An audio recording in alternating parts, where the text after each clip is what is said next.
Welcome. This is Map Marketing and I am your host, Rachel Klaver. I love helping small business owners become more confident and more capable with their marketing. So this podcast is all here to help you do just that. It's me and the help of some great guests helping you learn new skills, new strategies and ideas. Let's jump in and get started. Is it clever or is it madness to employ your children in your business? Well, I'm going to be biased because we employ two of our amazing daughters in our business, and I couldn't do our business without them, either of them. But I wanted to get a second opinion. So today we're talking to Fiona and Rogan. Fiona and Rogan run the Damson Collection. Fiona started it in 2017 after buying it off the founders and has since gone on to win many awards for some of the amazing products that she creates. During lockdown, her son Rogan also joined the business because they had to move quickly to go on to an online business. They had always been B2B before that. And they've learned how to do different things and adjust and work together. So today we're going to talk to them about what their business is about. It's an amazing business, but we're also going to talk a little bit about the dynamics of how they make that relationship work, how they work out the different roles, and how do they work it out even while they're living in a different area. Plus, we're going to get a little insight on some of the exciting things that's happening in their business. I'm really looking forward to this because I think a lot of us often think that it'd be nice to work with family. Some of us would hate it. I know I love having a family-run business, and it does help us in our dynamic to keep in touch with our adult children and feel connected to them. And I'm really thankful for that. They won't always work with us, they'll move on, but it is such a great and honest, amazing thing. So I'm just going to be passing this on with you, and I'm looking forward to sharing the story of Fiona and Rogan and Damson Collection. Hi, and welcome to episode 65 of the Map It Marketing podcast. I'm your host, Rachel Klaver, and I'm really looking forward to talking to our guest today. Not only do they have a fantastic business, which I've already talked to you about in the introduction, but they also are a mother and son combo working together in business. And as I've mentioned, we also have a family-run business, and I love that dynamic. So I'm going to get them to come and introduce themselves in a bit and tell you a little bit about their business, the Damson Collection, before we get into what it's like working together. But first, if there's any questions or things you want to talk about, do come and be part of our Facebook group, Map It Marketing. You can come in there and get marketing support and ask questions in there too, if you like. No question is too silly. And if you are new to this podcast, please enjoy checking out some of our previous episodes. And if you love it, I would love it if you rated and reviewed it. If you hated it, you're free to leave it alone and never listen to me again. Right. So thank you so much, Fiona and Rogan, for being part of today. Do you want to tell me a little bit about the Damson Collection and kind of how it got started and what it's doing now? Okay, so I actually bought the Damson Collection from the orchardist and his wife who had started it. And how I came about it was I was actually using their commercial kitchen in Hawke's Bay, having moved from Auckland, and I was making macarons because I had a little business called macarons.co.nz that I had bought previously. Anyway, I heard that they were selling it, and I just desperately wanted to buy it. Really, you like their plums. I love the plums. I really wanted to make a Damson gin from the orchard plums. So, and that's how I ended up with Damson. And what we've done is kind of grown it in a reasonably organic way over the last couple of years. And we've refined the product offerings that they had so that we only make the ones that, that we can make, the best sellers, if you like. But, sorry? No, I was just going to ask, so was it, when you were starting it, was it a product that you always were selling directly to businesses? So you were selling to retail and things like that? So most, when it was originally, the majority of the sales were actually through market. Yeah. And so it's an easy product to sell when you get it in front of people and they get to taste it. And they also, people respond really well to the enthusiasm that I had and the previous owners had to the product. Well, not being able to access customers that way has been a little bit trickier over COVID. But we are obviously we're going to be able to start doing tastings again. So hopefully that works, yeah.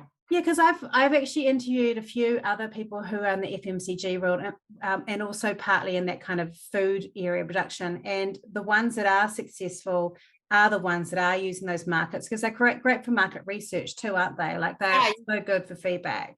You get to talk to the customer. You get to actually experience your customer. So like, I mean, the year that we did field days was amazing because you have 4 days, and every day at field days you get a different demographic of person that turns up.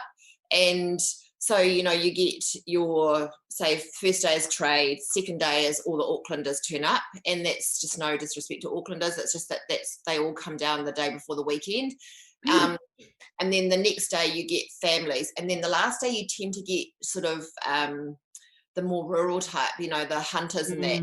And so to be able to kind of pitch different products to them, get them to taste it and to get their reaction, you get to see that product that you thought was pretty much kind of, I guess, geared towards one particular person actually has a completely different market. And I really like that. I think the great thing about Damson is that most people have they have an immediate reaction to it. They go, oh, it's something, I taste it, oh my goodness, my grandmother used to make that, or my uncle used to make jam, and oh, was that the plum that was growing in the garden? We used to, you know, climb on that tree and things like that. So I think there's a really nostalgic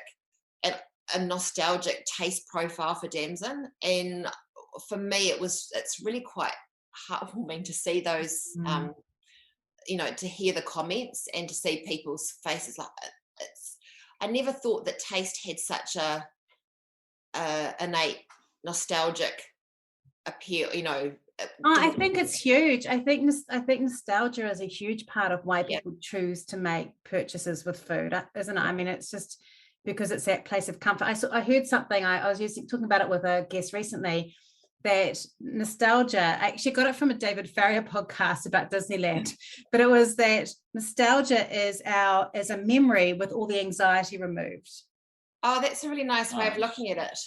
So it's like a thing where you go, I can look back and I forget the fact that we were in the really annoying camper van and it was uncomfortable and we weren't getting a sleep, and what I'm thinking about, and the fact that mum was tense with grandma, and all I'm thinking about is that really nice breakfast we had of the stewed apple and plums that we had with our muesli, you know. And so I think that's why it makes you feel good, because it actually evokes those happy feelings that you have, which I think is quite nice. Beautiful. I'm going to remember that one now. Yeah, I thought it was quite cool. I can't credit it as my own, but I did think it was good. And so with it, like, I know that's in the Hawke's Bay, and you now live in the South Island. How has that been in terms of like growing the business, like, for you?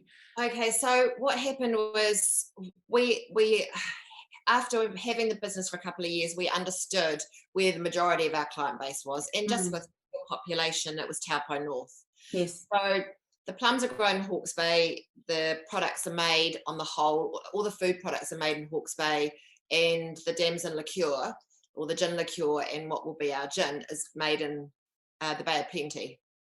So we decided that Rogan was he'd come to stay with me for a few months, and he was going to move back to Auckland. And so it didn't happen.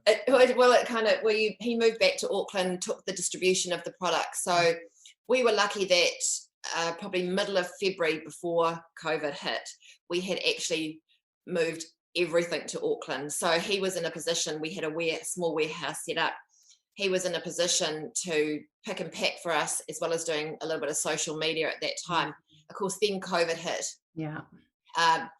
And fortunately for me, he was able to kind of flip, and that overused word, pivot all of our sales from the B2B to pretty much B2C. So he sort of sorted out our website within days. That's amazing. We were lucky. It was a convergence of, the timing was perfect, because not only had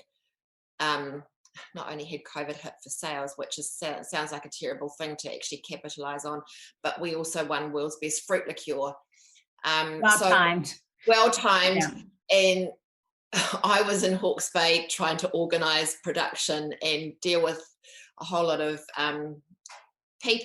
lucky people that had been given, particularly older people who've been gifted computers or iPads from their dear friends and family, and I was teaching them how to shop online, which anyway. I know the learning curve. I do think it's amazing. Like, it's a whole different topic, but for people in that sort of 65 plus or older, really. I mean, my mum's really computer nimble and she's 78. But you look at those people 75 plus who just learn all these new skills so fast. Amazing. It was amazing. So they didn't have a choice. They couldn't eat otherwise. They couldn't. They had to really adjust, and so shopping online became just part of what we did. Yeah. And so like I said, timing was amazing. He was in Auckland product. He was working 18 to 20 hours a day, trying to get everything going, packing orders.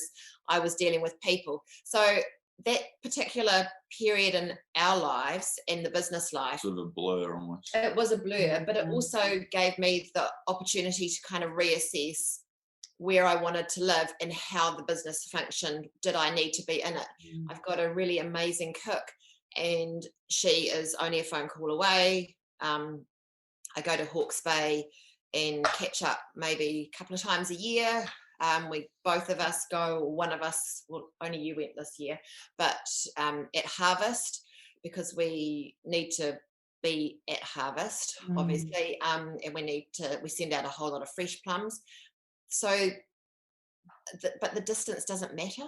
Yeah. So, so products in Auckland, I was in Hawke's Bay, and then I thought, I really want to be in Otago. And so I kind of figured, well, now's the opportunity. We've kind of got it sorted. It kind of forces you to plan things out a bit better. Yeah. Because if you were there, you just do all the work yourself. Yeah. But this is like a good stepping stone to growing, because we're like paying people to do sales or paying people to, do the harvesting or whatever, pick and pack. That stuff you have to do if you export it anyway. Because I do think that that's one of the hardest things for all businesses to do. Like, I know for us, like you, and I'm like, you apologized a little bit before, and I do think there is a bit of guilt for those of us who had big years in that 2020, because we know so many people did it hard. Yeah. But the reality is it's like recession. Some people in recession will do very well, some won't do well. But for us, it made me have to step back and start giving responsibilities to other people, because I couldn't do everything. And it's quite a liberating thing to start going, what does my life actually want to look like? Instead of going, I have to be in the business. How does this business work within my life? Which I think is a really liberating thing for a small business owner. Really nice. Yeah, that's a nice way to look at it as well. And I think also it came easy to me. It came easy. Oh yeah, that sounds right. Yeah. It's a generation thing, isn't it? It is a generation thing. It is. I think it is. Kind of steps back. He kind of steps back from everything and kind of has this really beautiful overview. And when I got to see that really I'm much more effective when I'm not sort of darting in the mess, darting there, and because I have that type of personality that I'm much calmer away from everything, and then just I say to people, I'm just really good at moving pallets now. So it's a bit like playing chess, and at the time it can be a little bit of a logistical nightmare at the moment with supply chain, but it's much easier to be removed from the actual day-to-day, some of the day-to-day things, even though we work long hours, don't get me wrong, we're not, but it's good practice. It's good practice. So I've kind of stepped away a little bit, not from the business, but from those more functional things. And we've passed the pick and pack onto another small business. Yeah, which is good. Back's feeling better. Yeah, I'm sure that does make it feel better. Picking and packing is exciting the first few orders, and then it starts getting a little bit my neck's like stuck like this almost. We were down all day. Yeah, we were doing that first lockdown was really, really busy, and then like 40 a day, 50 a day. More, so it was like and then the second lockdown was a lot harder because the market was a lot more saturated. Yeah. And at that time, a lot of the other retailers were struggling as well, just with supply chain and everything. So anyway. So Rogan, was it always the plan for you to be part of it, or was it a happy accident? Yeah, I don't know. When I was at school, what did I want to do? I wanted to be a pro road cyclist. Oh, you aimed for something that was very easy to get a job at? Yeah, well, I was in the NZ development team. Well, that's a pretty amazing place to be. Yeah, I thought I was going to have a good crack at it. I don't know. I suppose it was too big, maybe. It wasn't the right build type. And so, yeah, then I looked at being a pilot, and you started doing pilot. I basically I thought I'd get my BCom first, and I kind of just fell in love with business. And yeah, I saw these guys like Jeff Ross with 42 Below, and how provocative he was, because I liked kind of what's a good word for it, like talking shit basically, and just like provoking people and being a smart ass. And I saw that in business and 42 Below, and how he's kind of like provoking a reaction, and I liked that, and I wanted to make a lot of money too. So. Yeah, that is an interesting thing, isn't it? Because I do think that's one of the things that, like, I don't want to talk too much out of my kids out of turn, because I'll get annoyed. They'll listen to, well, they probably won't listen to it. But one of my daughters, who's been working with us for 4 years, I think, she'll probably be leaving next year because she's an academic. She's going to be a lecturer, but she's already doing this thing of going, I'm still going to work with you, or I'm going to use this stuff to do something else later, because academic life and business life, there's quite a big difference in what sort of money you can make. And it is, when you're wanting to think about buying a house or doing things with your life, it is nice to be able to know that you can create that yourself. Yeah, that's what I wanted, like a nice truck and a big house and stuff like that. So that was good motivation, but you kind of enjoy it along the way, and you get little hits of dopamine when you're ticking things off, But having said that, like, you were doing pick and pack, so like you haven't come into this and gone, hey, awesome, I'm going to be part of this business and start rolling in the money. You're going and doing some of those Scody jobs that are not comfortable on the body and things like that. What I'm saying. That's what I'm saying. Like, I think that's the key. It's not like you went, oh, sweet, I'm just going to rock up to my mum's business and kind of be leader of the empire. You're going in and learning the skills. Let's be clear. I mean, we're not rolling it. No, I know, but you know what I mean. Like, it's funny. No. Yeah, I know. And the funny thing is, it's been really hard. It's been really hard work, and I think working with Rogan, it's kind of made me think a little bit differently, because sometimes the knockbacks and the setbacks, you can take it really personally. He just kind of brushes it off and says, it'll be okay, and the next thing will be, the next thing will be better, or it's about it's time. a long-term view. It's a long-term, whereas I get really attached to the outcome. Like, they don't want it. Sorry. I was going to say, delayed gratification is the single greatest determinant of success. So if you just keep putting it off and keep working away, then you'll have some success. Yeah, because I love that, because that's actually what my husband brings to our business. He joined it a few years after I started it, and I'm the instant gratification person. Like, if I start something, I don't get an immediate win, I'm like, oh, it doesn't work. And he's like, whoa, this is the first time, let's go through it, we'll reiterate it, we'll do this again. And I do think that there's a push and pull that is meant to happen. The person who wants it right away often instigates and is implementing ideas at the time. So, and there's like this tension between the two of you, which works really well. So hearing that combo, that's the combo that I think is a really secret of a success, whether it's a family-run business or not. Yeah, what's that thing you said? Finish. I call it cleaning up the mess. Mum calls it finishing. The last 10% of any project is the nightmare. And I think, and it's interesting. Not for me though. I feel like getting started is the hardest part for me. Yeah, it's so interesting. Whereas getting started, but in bringing an idea or a project to life, I find that really, I get really energized by that. I get really excited. I love bringing different people and seeing all their skill sets. We're working on a new product, which has been something that I started playing with in COVID. So my kitchen in Hawke's Bay was just like just littered with these It's particular. like some Einstein's bloody lab. Yeah, it was like a lab. It's like And I was working on juice. different flavors and different shelf lives, and it's a drink. It's a non-alcoholic drink, which we can't really talk about. It's really exciting, but we've got an amazing drink developer in Auckland, and I'm, it's taken probably 2.5 years, isn't it? Because there's been delays with her getting into the lab and everything as well. So that to me is really energizing. And then Rogan will probably end up, he'll clean up when I think of something else. He'll be working through that. Yeah, I'm just with that drink, I'm thinking like, how can we kind of like slide it into the market, like what's already there? Because I think if we do something like what we're going to do, everyone's going to kind of jump in. It would be something that's hard to. There's no barrier to entry, is what I'm saying. Yeah. So you got to try and like find who you are and how we can get people to kind of agree with us. Yeah, and that probably won't be under Damson. We'll probably have that as a separate thing. Brand. Yeah.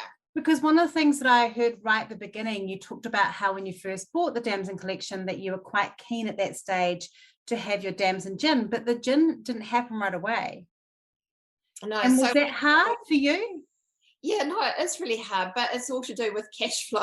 Yeah, because it's expensive alcohol, isn't it? Yeah, well, it's just expensive. You got to put a lot of money down, so it's a lot that's kind of the hardest thing. If you think about the lead time, can be like 3 or 4 months or something, and you got to put all that in now, and then you got to wait like it's hard. Bottles and stuff. And I interviewed Little Beauties, Tristan Wasney, I think it is, and this is what they were talking about, was that lead time of you might have to put down $100,000 in January, and the product's not ready for 9 months, and then you've got to for gin it's longer, I assume. So that's a hard thing, and people don't see that that's the cost. Like we were looking at bottles, was it yesterday? Yeah, they're not ready until next year. Yeah. So we've got our whole business is like planned now. And we've got to plan in a year just for something like bottles. So. Yeah, I mean, supply chain is really a lot difficult. Very difficult at the moment. And what I've done in the last 3 or 4 weeks is I've actually had to stockpile jars even for our condiments. So instead of just buying, half pallet or a pallet every so many weeks or whatever, I'm buying like 3 or 4 pallets at a time. And that's huge for cash flow. Yeah, so that's a really big thing. Heaps of working capital. And so that's been a tricky thing. We made the gin liqueur because it was kind of like dipping our toes in the water of alcohol. But then it won World's Best Fruit Liqueur and American Gold, and it's just won New Zealand Gold. And so it's kind of, and it's a beautiful product, and it's done really well in Hong Kong. So so we will make that again, but in a bigger bottle, we've decided.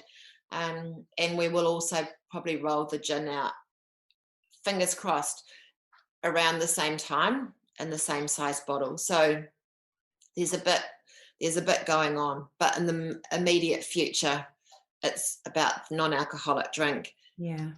But with February or March next year for our next batch of gin, luckily we made a lot. I mean, we still got a couple of thousand bottles left, so of the liqueur. Yeah, so it's because I do sales a lot as well. I go into alcohol stores, mainly in Auckland and stuff, and they always say like, how many SKUs do you have? Because they want to have more on the shelf. So we started quite like a narrow, thin liqueur bottle, and now we're moving to like a much wider one. You can imagine if we had our liqueur and then our gin, it's like that big. Adds a bit more space. Well, it's just basically. Versus like our tiny little liqueur bottle, and especially if you're really small, they're just going to fit you in places. So whenever I go in the store, we're always like fitted in just like in the corner. Whereas if we're this big kind of like huge wide bottle, like that big, say, and then like another one there, you can imagine how it creates kind of like a billboard almost in all the alcohol stores. Yeah, I'm feeling this very much, Rogan, because I've just done my first self-published book, and previously before that was with Penguin. And let me just tell you, finding a distributor when you're a self-published book author is the same thing. They go, yeah, I'm sorry. It feels really demeaning, and you're like, hey, it's just as good. So I do like that shelf space. People don't understand that is like it's a battle to be won. And you're relying on people who know your product to be seeking it out if it's hidden away in a liquor store. Yeah, my dad actually writes books, so I know that quite pretty well. I won't even know how to buy books if it's not from a distributor. No, exactly. It's a bit gut wrenching, but that's okay. We're not talking about me today. So with it, like, how did you guys work out what your roles were? Did you have a conversation about it? Did you have to talk about boundaries and things like that, or was it just kind of seamlessly happen? It's kind of how our roles. I don't know. Well, I was good. Just there. Technology, maybe. Yeah, it was an age thing. I was good at that stuff, and then sales and stuff. Like, I probably needed to get out there more, and like mum had already done like 30 years of socializing and dealing with people and stuff, so in her previous job, so probably it made sense for me to do sales. And that's picking and packing, it would have had to be me because it was like 20 kilo stuff to lift. And also we decided to take the distribution to Auckland anyway, so he was stuck picking and packing, and then and the tech stuff, it was just like, how am I going to do some of that? And I can do it, but it's innate, he's in the generation, as you know, of it's just like, oh, how does that work? I can't work that. Oh, 2 seconds and he's worked it out. So the flip for him was easier, but what we have realized recently is that sometimes, I'm a photographer by trade. It's like Rogan was fiddling around. We were trying to do an image the other day, just a quick image for something. I can't even remember what it was for now. And he spent a couple of hours tweaking it. It would have been quicker for me to photograph it, and start again. It's sort just doing it the right way first, sometimes. Quicker. I guess as we get, as we move, he moves more, he's moved away from the pick and packing side, and which I'm happy about. Which he's happy about. I can imagine. And we move more into business kind of roles with each other. We're actually naturally sort of finding our own place. And he's actually doing really well with a lot of the things that I was doing before. And I guess I know it's the integration of like the old way of doing things in the new way.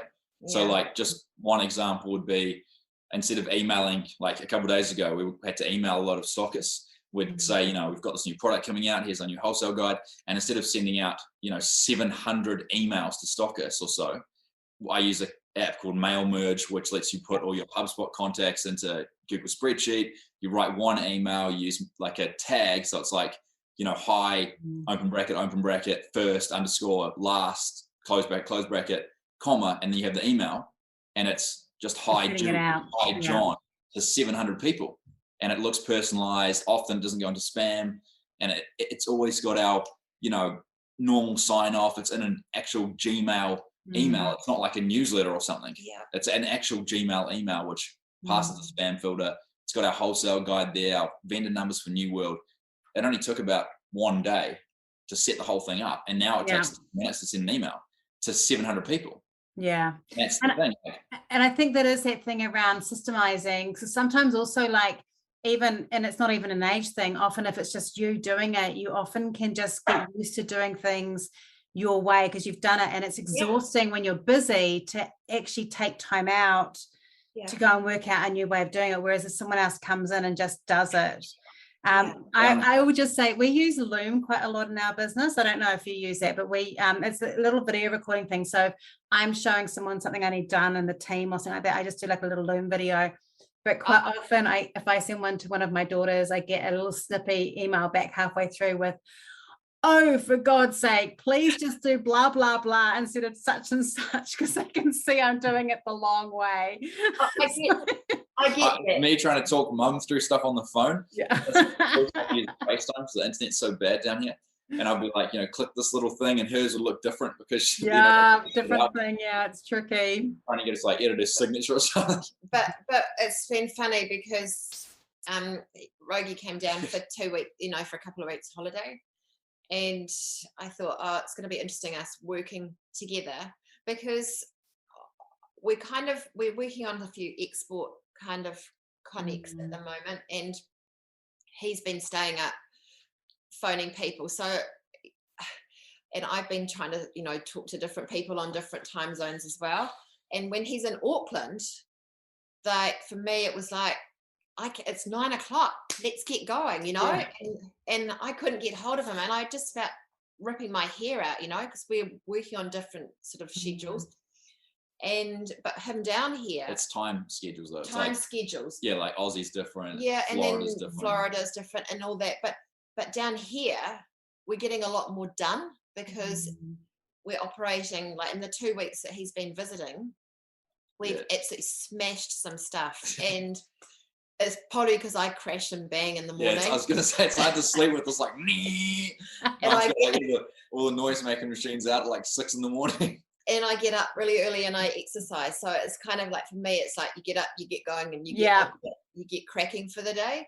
So, she only sleeps like 4 hours though. Yeah, I need like 9 probably. Yeah, I've got a child that's like that. She starts operating at about, she comes into work with me, but she starts being awake at about 10:30 or 11. So.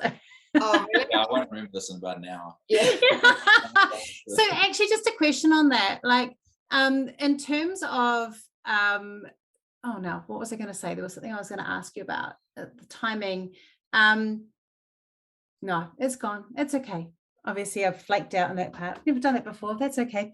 Rachel's going to walk herself down. But with the combination of you guys working in that sort of space, I mean, obviously, for you, Fiona, because of your background, in terms of all your like working with people and things like that, what about things like trusting? It sounds weird, but trusting Rogan to do a good job with the sales, because you would have probably had built up innately from being self-employed for so many years and things like that, this innate ability to know how to do those things. Was it hard to kind of hold yourself back and just let him do it, or did you kind of want to walk him through that stuff? Because there's skills that you've got.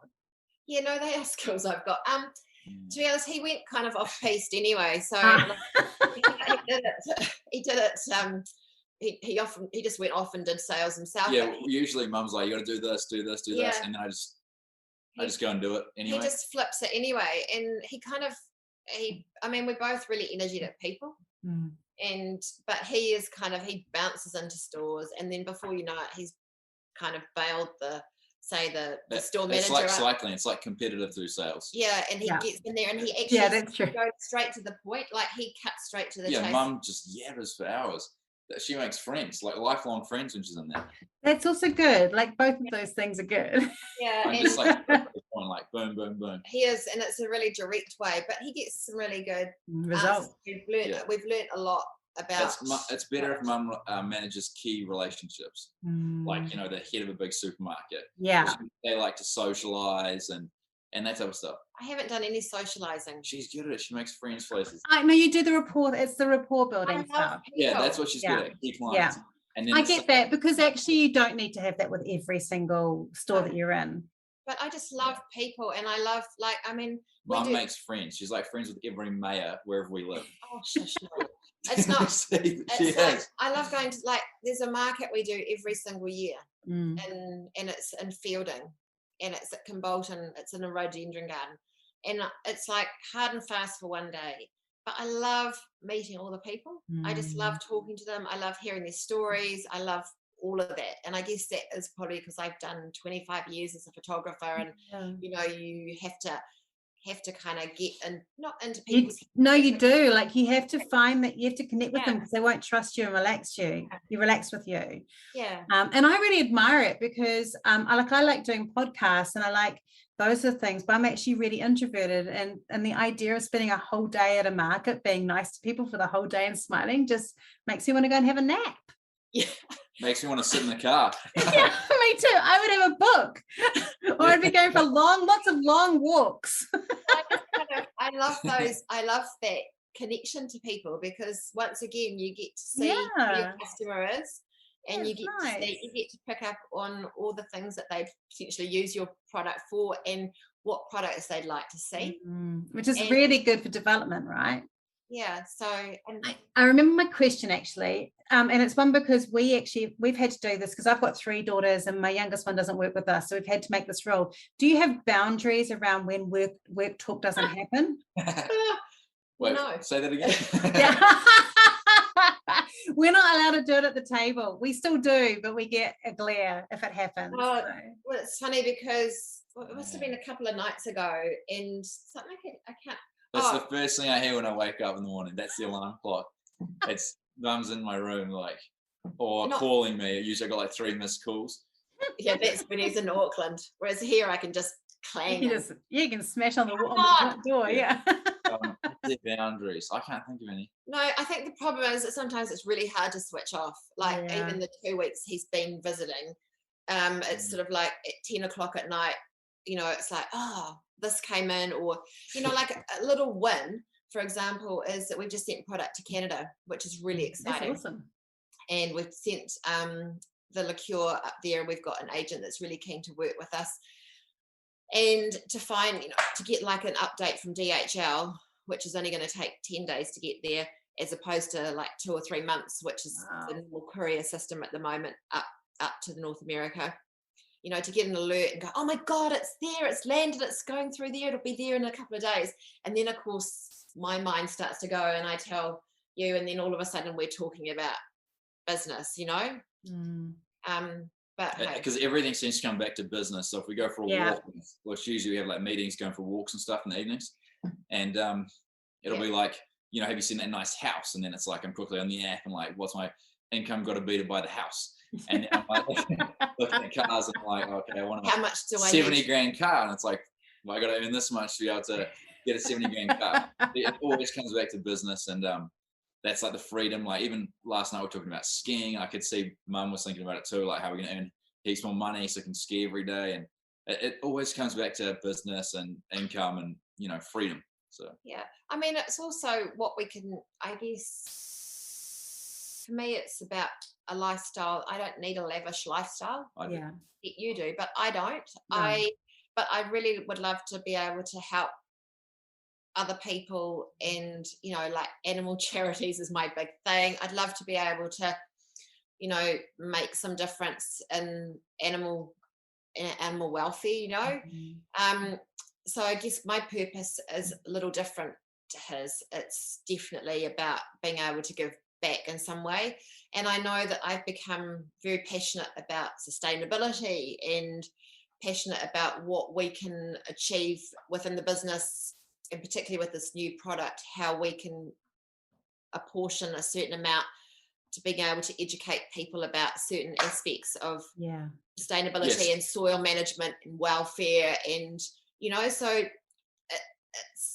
it kind of, we're both driven by different things, and maybe that's because I'm, you know, twice his age, but for me it's my purpose is to make a difference and have a legacy at the end that makes a change. We wanted to do something, you know, people always say a good way to win or do well on social media is to educate people, like to give them something, like a reason to come back. And so we wanted to do that, but kind of like educate people on, you know, food and sustainability and that type of stuff, as opposed to just doing like, you know, we're B Corp and then posting heaps of pictures of trees. We wanted to like educate people on like why certain things were better and what was the best, you know, way forward for the planet, or where the science was. So that's something we talked about recently. And so our marketing will go, that's why we've taken on a new marketing. We've taken on a new marketing person, part-time. She's got a knack. She knows how to make it look pretty and stuff. Yeah, she knows how to present things. So I think that will be interesting with the drink, because we'll be dealing with a different demographic, which I'm obviously way too old for, because every name I have suggested, they have both gone, no. So, you know, I may have come up with the product, but I'm definitely not going to be the one coming out. No, you made the product, but you're not allowed to name it. Yeah, I can't name it because I think it's... I had a good name, but we weren't allowed to use that one. So, yeah, you did have a good... But so I guess it's playing to your strengths and understanding what I want long term. And yeah, he does want all of that stuff. Whereas for me, I would just... Yeah, I want to look after my... because I got younger brothers and a little sister too. So I went to good schools, like I went to St. Ken's and private schools, like Mum funded that, obviously, thanks Mum. And university and stuff, I had all these opportunities, and I got to cycle, and that was expensive. And that is something I wanted to give to my little brothers, my little sister. But obviously it's not, I'm still young, you know, so that's something that a lot of parents would do when they're, say, 50 or 60. But yeah, I need to do it now. That's how I've always felt. It wasn't like as cruisy as my mates who are kind of older money. You know, they can just relax and their parents will do it for them and they'll get a good job later on. I always wanted to do it now. Like I wanted to have money when I was 16 so I could put them through good schools, or you know, get a bigger house for me and mum, or give my grandparents good care when they were in palliative care and stuff. So I felt like I always wanted to do it like right now, as opposed to like in the future, which is why I was so, you know, against university and doing the BCom. I wanted to start a business, and but you see, that's it was why now for me. I need to do it now. Whereas, see, in the start, the business thing, like Rogan had a couple of really good ideas, but he was so caught up in making everything so perfect. Oh, that was it. You know, it never got off the ground. Whereas I kind of think you get to a certain thing and then 80%. You just do it. Yeah, 80%. Yeah. Just do it. It's hard in my head though, because it's almost like we make the most progress when I care the least, and when I'm focused on other things, like when I'm wanting to go skiing, right? That's when we make the most progress. If I'm focused on the business, I'm like overthinking things. And I'm reading a book now, actually. I'll get it at the end. It's on overthinking by a Kiwi woman. And I realized how much I overthink. Like even in this interview, I'm just trying not to overthink anything. But if I was sitting here, say a month ago, when I used to overthink, I'd be like, you know, how should I sit? Or like, I just would think. No, I get that. Actually, I'll say it's quite funny. Just around that whole sort of thing, because we have a joke in our, we have a Rod, my husband, he goes on a course every second Thursday. The course is a golf course, and every time he goes on the golf course, if it's been a bit quiet that week, that is the day the leads come in. Yes, and isn't it funny? Every time. Way. Maybe he says he's going there. He's going. No, he definitely is going. He's definitely going to the golf course. But like they come into my inbox because that's where they come. So I know they're coming to me. But it's a really, he'll often go, hey, it's been a bit quiet for a couple of days. Shall I go and play golf on Thursday? Yeah. And but I do think, you know, because when we're not actively in the thing, like it's so important to take those breaks out and really let your mind rest so that you can think dynamically. Well, can you say that again to her? She does it. She goes and works out early in the morning. That's when she's doing it. No, she's up at 12 o'clock last night. Bloody chewing my hair off all hours a day. So I've got we'll wrap up in a minute, but I just want to ask too, because I know that for me, one of the things I've been really thankful for with having my adult daughters work for us is that it's meant that I've stayed in touch with them in a more frequent way than I might have if they hadn't been working for us. Do you feel like it's built that relationship? I think, look, I guess if we look at the last sort of 6 or 7 years, we've had a really stressful time. I was a single mum.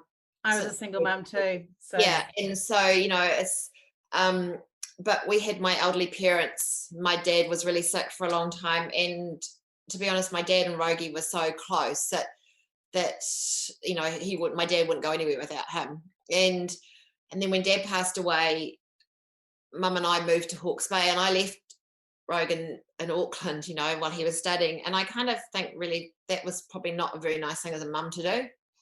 Yeah, and he's going to agree with me. Yeah, it was rough. It was something you had to do, right? I'm feeling. Yeah, and I took Mum with me, and then Mum got sick. I mean, my parents were in their late 80s, but it was a really hard time in business, and also having them. And then Rogan, when Mum was really sick, Rogan came down and stayed with me, and so he supported me and Mum through a really tough time again, you know. So, and then he moved back to Auckland after she died, and I've moved here. I guess the question is, has it been hard for us, our relationship? I think there were times when it was really tough, and I think the toughness was around the fact that we had so much going on personally, both of us, in completely different ways. I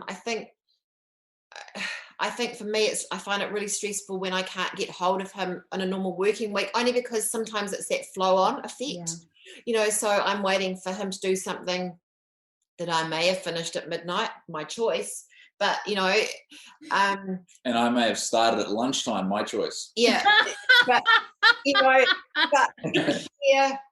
But I think probably we're probably in a better space now, both of us.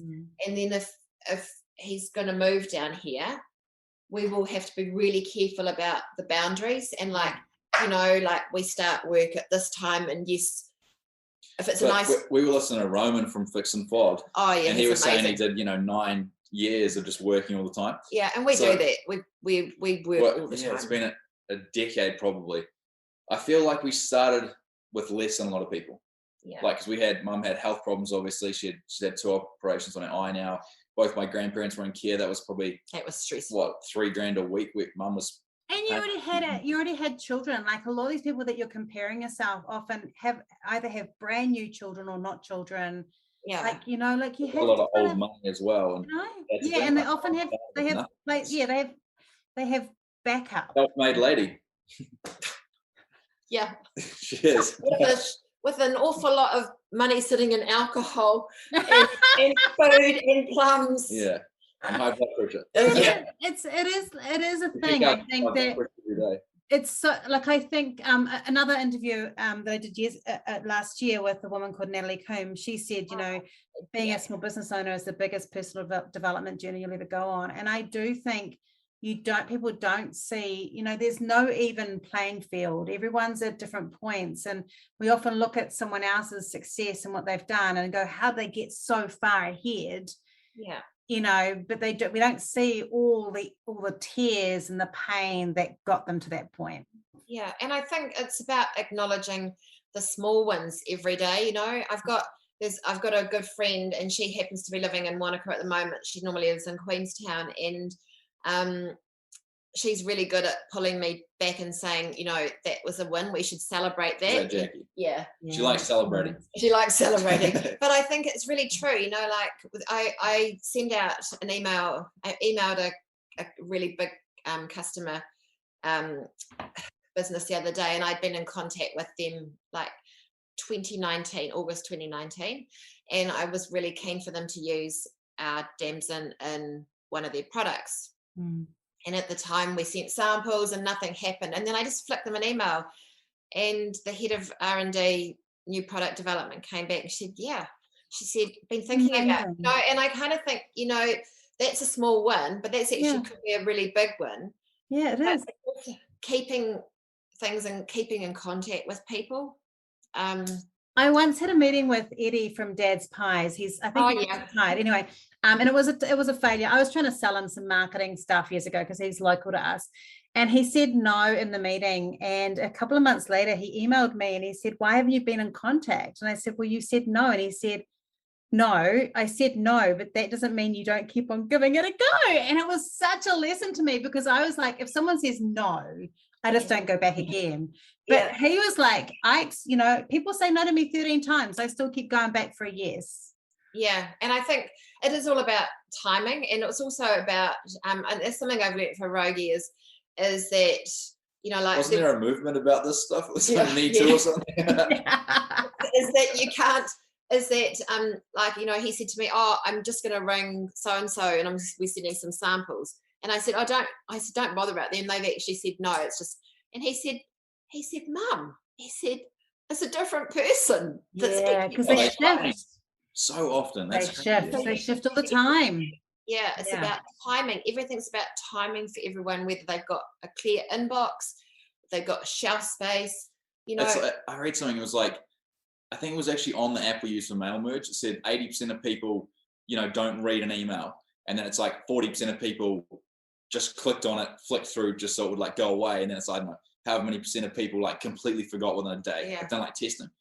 There's actually a Dan O'Reilly study. He's a behavioral psychologist. And he tested people who walked into lecture theatres and tripped over. And it was like half the people didn't even remember it had happened or something like that. And then of the people who remembered, half of them couldn't remember who it was that did it. Yes, it's just, you know, it is about just putting yourself out there, which is a hard thing, I think, especially if you're sensitive about your product and you love it. Yeah, totally. No, we could totally talk all day, but I really want you guys to give a little bit of a plug of where people can find you online. So if they want to buy from you online, where would they go? That's your job, Rogan. Yeah, so the website's the damsoncollection.co.nz, and it's easy to find. Just Google it, or we'll pop up. I think we're the first like 5 in Google at the moment. And we've got a new pack coming out. It's on the website now. We've got a new pack on the website. It's a bit of a joint venture. And we're also in New World and all those places. Yeah, New we're World, in Faro, Moore Wilson. Yeah. Good Foods now. Yeah, and if anybody is in Australia listening, they can buy the liqueur, which of course is the world's best fruit liqueur, at shopdamson.com.au. Shop Damson. Yeah, shopdamson.com. But you can also go in and harass people at all these big supermarket chains. And that's a really nice thing to do. Like if you've got a local deli or something like that and you do love your products, you can always go and tell them about it. I do that with our local deli. I always go and go, hey, here's a really good other product you can have. Like I think that's a really nice thing you can do to help businesses like yours. Yeah. I go in and say that, I'm like, why don't you guys have the Damson Collection? What's wrong?